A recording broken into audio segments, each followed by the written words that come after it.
ഒരു ദിവസം രാത്രി റസൂൽ സല്ലല്ലാഹു അലൈഹി വസല്ലം തങ്ങൾ നമസ്കരിച്ചു കൊണ്ടിരിക്കുമ്പോൾ ആയിഷ ബീവി ഭയങ്കര സന്തോഷത്തിലാണ്.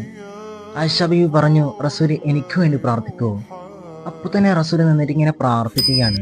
അല്ലാഹുമ്മ മഗ്ഫിർ ലി ആയിഷ മാ തഖദ്ദമ മിൻ ദംബിഹ വമാ തഅഖർ വമാ അസ്റത് വമാ അലനത്. അല്ലാഹുവേ, ആയിഷക്ക് നീ പുറത്തു കൊടുക്കണേ.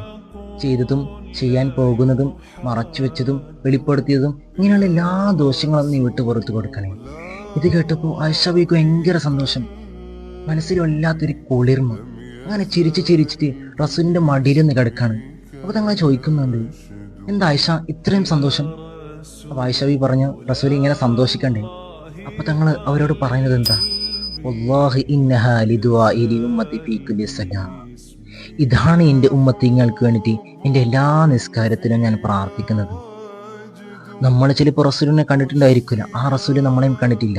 നമ്മൾ ഒരിക്കലും കാണാത്ത റസൂല് നമുക്ക് എത്രത്തോളം പ്രാർത്ഥിക്കുകയും നമുക്ക് വേണ്ടി ഉമ്മത്തി ഉമ്മത്തി എന്ന് വിലിപിക്കുകയും ചെയ്യുന്നുണ്ടെങ്കിൽ ആ റസൂലിനെ കൂടുതൽ അറിയുകയും ആ റസൂലിനെ കൂടുതൽ പഠിക്കുകയും ആ തങ്ങളോടുള്ള മഹബത്തിലായി ജീവിക്കുകയും ചെയ്യുമ്പോഴാണ് നമുക്ക് യഥാർത്ഥത്തിൽ ആ ഒരു വിശ്വാസിയായി തീരാൻ കഴിയാം. അപ്പോഴാണ് നമ്മുടെ ഈമാൻ പരിപൂർണമാവുക. ഒന്ന് ചിന്തിച്ചു നോക്കി.